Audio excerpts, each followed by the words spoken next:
Oi, tudo bem aí com você? Espero que você esteja. Aqui é a Gabi e hoje eu vim compartilhar com vocês o quinto estudo sobre vestimenta com propósito e o tema que a gente vai abordar hoje é as vestes de pano de saco. Eu não sei se você já ouviu falar sobre essas vestes, se você já leu a Bíblia, provavelmente você já viu, né, essa expressão, esse tipo de vestimenta mencionado nela. Nós já estudamos outros 4 primeiros capítulos e hoje, né, a gente vai falar sobre esse quinto capítulo e a gente pode já começar a pensar sobre algo muito pertinente que tem tudo a ver com o assunto. Você acha que a sua roupa, ela pode falar sobre a sua personalidade e sobre aquilo que você está sentindo? Nós falamos sobre roupa, e eu já comentei com isso em alguns dos episódios anteriores, é muito importante a gente lembrar que a roupa, ela é uma forma de comunicação não verbal. Ou seja, é aquilo que alguém pensa de nós enquanto nós não estamos falando. A gente só está vestindo e alguém está pensando algo sobre ela. Então, por exemplo, essa roupa aqui que eu escolhi para hoje, para gravar, né, esse conteúdo para vocês, ela tá falando um pouco sobre como eu estou me sentindo, sobre o que eu quero comunicar para vocês. E as cores também, as formas, os padrões, eles acabam remetendo muito a sentimentos, a simbolismos, que a gente também já viu um pouquinho nos episódios anteriores. É engraçado porque hoje, aqui por exemplo, eu tô olhando aqui pela janela e tá chovendo. Tá um dia super cinza, super fechado, e isso automaticamente também refletiu aqui na roupa que eu tô usando hoje. Uma roupa um pouco mais sóbria, mais acinzentada, mais fechada, né? Então a roupa, ela acaba comunicando muito sobre como a gente tá sentindo, como a gente tá vendo. É uma forma de expressão, né? E quando a gente pensa sobre a vestimenta com propósito, é muito importante a gente pensar nesse ponto, de que a roupa, ela sempre tem que ser uma extensão daquilo que nós somos, porque aí sim a nossa imagem fica muito mais fácil. Com certeza você conhece alguém que quando você olha para essa pessoa, você pensa algo sobre ela. E quando você começou a conversar, começou a conhecer a fundo, você viu que na verdade ela não era nada daquilo que ela aparentava assim. Em muitos casos isso acontece porque a aparência externa acaba não se conectando com a pessoa interna, né? Então aí é o que a gente fala que existem ruídos na nossa imagem, ou seja, a comunicação não está limpa. Pois bem, quando a gente fala sobre vestes de pano de saco, ela é uma vestimenta que tem muitos significados. Antes da gente realmente entrar no significado das vestes de pano de saco, é importante a gente se lembrar das vestes de luto, né? Então, quando a gente fala sobre roupa de luto, automaticamente, acredito, né, que nós aqui do Ocidente, a gente pensa justamente na roupa preta, né? Então, por muitos anos, e até hoje, na verdade, muitas pessoas acabam usando o preto ali para simbolizar a questão de luto. Em um velório, é difícil a gente ver um ambiente extremamente colorido, né? Normalmente as pessoas acabam recorrendo a roupas também mais sóbrias, né? E o preto vem da Idade Média, onde a opressão, a Inquisição e também as torturas eram muito frequentes. Então, a morte ela era vista como um castigo ocasionado pelas torturas, pelas doenças da época. E a Idade Média foi vista, né, como os 1000 anos de escuridão, pressionando também para usar a roupa preta para representar a morte. Quando a gente olha também para outras culturas, como orientais, por exemplo, muitas vezes o branco é utilizado para representar e simbolizar a morte. Por quê? O branco, ele remete à paz, à palidez do morto e também à cor dos ossos. Então, é muito variável de cultura para cultura. Culturas mais extremas, é comum também a gente ver os coloridos, como por exemplo na Síria, que eles usam o azul celeste, que representa a cor do céu, né? Que é onde aí intuitivamente os mortos vão pós-morte. E pensando também no preto, aqui, né, no mundo ocidental, o preto foi utilizado durante muitos anos, né, e como eu até comentei, é usado até hoje para o luto, até mesmo até as famílias reais só usam o preto. A gente viu o caso da Rainha Elizabeth, ela só usava o preto realmente em situações de funerais, de luto, e o colorido para os demais dias. E o uso do preto no cotidiano foi, na verdade, revolucionado por Coco Chanel em 1926, que ela faz o vestido, o famoso tubinho preto, né, para ser usado nas ocasiões do dia. Então, não só para o período de luto, né, mas também para toda a rotina de uma mulher moderna que precisava trabalhar, enfim, e é utilizado até hoje. Então, todas nós aí provavelmente temos um vestido preto no guarda-roupa que serve para nos salvar, né, em muitas ocasiões, e também para ser usado no dia a dia. Bom, e aí você deve estar se perguntando, Gabi, o que falar sobre o preto, né, sobre o luto, tem a ver com o pano de saco? Bom, quando a gente vê as histórias na Bíblia, o pano de saco, ele pode remeter a vários sentimentos, a várias situações a ser usado.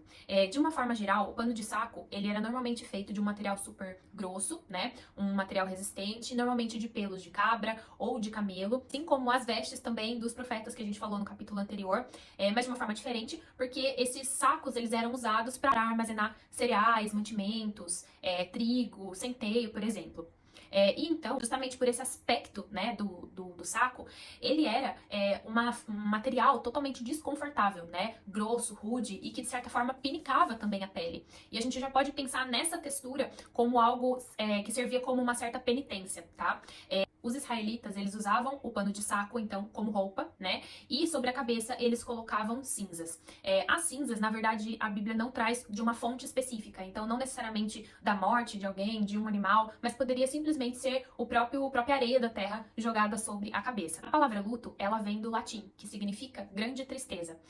E não necessariamente ela só está conectada à morte de alguém, mas também pode ser a perda de algo, a perda de alguma pessoa, a perda de um bem material, ou até uma injustiça, perda de honra, enfim, vários sinônimos, várias situações são atreladas ao luto, tá? E é muito importante a gente entender isso. Por quê? Quando a gente fala sobre as vestes de saco, ela não estava só relacionada a uma manifestação de luto em relação à morte, mas também a outros significados. Bom, a gente pode ver as vestes de pano de saco serem usadas para 3 tipos de acontecimento. Primeiro, para tristeza e lamentação. O segundo, para arrependimento. E o terceiro, para humilhação. Eu vou dar um exemplo de cada um para vocês. O primeiro uso de tristeza e lamentação, a gente pode ver a história de Jacó, né, que eu já até comentei sobre ela com vocês, de quando ele recebe a falsa notícia de que José tinha morrido, né? Ele então usa as vestes de pano de saco, coloca cinza sobre a cabeça e lamenta e chora muito pela morte do filho. E isso a gente pode ver lá em Gênesis 37. O segundo tipo, que é para arrependimento, conseguimos ver em uma citação, por exemplo, do profeta João Batista, quando ele chama o povo para arrependimento e ele sugere que as pessoas usassem roupas de pano de saco e cinza sobre a cabeça para se humilharem diante do Senhor. E a gente pode ver essa referência lá em Mateus 11. O terceiro, que é de humilhação, um exemplo também é de Elias, quando ele vai falar com o rei.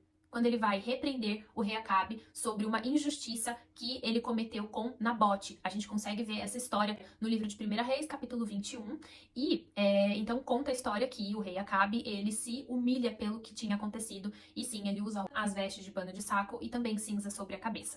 Bom, fora as citações da Bíblia do uso de pano de saco, é muito curioso que a gente consegue ver na história também 2 momentos em que o pano de saco foi aí utilizado. Então, o primeiro foi na crise de 29, então, né, a maioria de nós ouvimos falar dessa história, em que os Estados Unidos passou realmente por uma crise muito complexa, inimaginável, né, para o país, após até um período de muito desenvolvimento. Eles enfrentaram uma crise muito difícil que só foi terminar com a Segunda Guerra Mundial. Então, o que acontecia? As mulheres começaram a pegar os sacos de batata e fazer roupas para si, em vista que o material era muito caro, né? Então eles mal tinham algum dinheiro até para comer, então então a roupa acabou ficando num segundo plano e eles usavam o tecido, né, o saco que era feito em algodão para confeccionar roupas. E é até bem curioso porque a própria indústria, né, que produzia os sacos, eles começaram a ver que as pessoas estavam usando as roupas os sacos para fabricação das roupas e começaram a fazer sacos estampados, justamente para ter uma variedade maior ali de tecido, né, para elas utilizarem na confecção de roupa tanto para mulher quanto também para as crianças,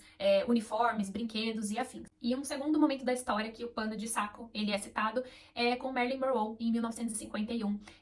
Ela foi até um evento vestida, né, com um vestido vermelho, e um colunista ele acabou fazendo uma crítica à roupa que ela estava usando como uma roupa vulgar e barata, e disse que se ela usasse uma roupa de saco de batata ficaria melhor do que o vestido que ela estava usando. E como resposta a isso, prontamente ela fez um ensaio fotográfico usando um vestido de saco de batata. Até mesmo com um vestido assim, ela ficaria ainda muito sexy e bonita.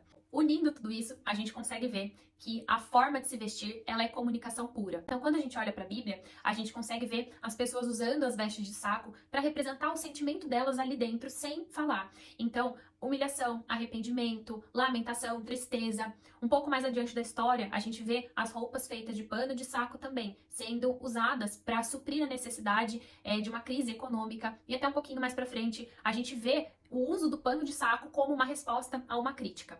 Então, moda é comunicação não verbal. O que a gente usa fala sobre nós e sobre os sentimentos que a gente tem internamente.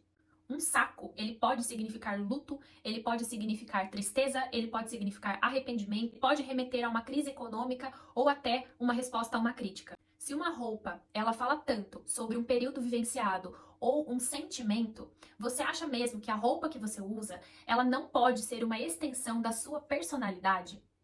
Enquanto a gente olha para uma vestimenta com propósito, é muito importante a gente entender que as nossas escolhas, elas estão sendo um reflexo de quem a gente é internamente. Então eu tenho certeza que num dia que você não está muito bem, você pode tentar colocar a roupa mais bonita, mais elegante, fazer a melhor maquiagem e ainda assim você não estará se sentindo totalmente confortável. Por quê? A nossa roupa, ela acaba sendo uma extensão do que nós estamos sentindo. Com esse olhar, então, de que as roupas são uma extensão da nossa personalidade e falam sobre quem nós somos aqui dentro, é muito importante a gente se atentar às escolhas que a gente faz. E eu não tô falando só de cor ou de tecido, mas também vinculado às marcas, às identidades visuais, ao tipo de produção. Tudo isso fala sobre você, sobre as suas escolhas.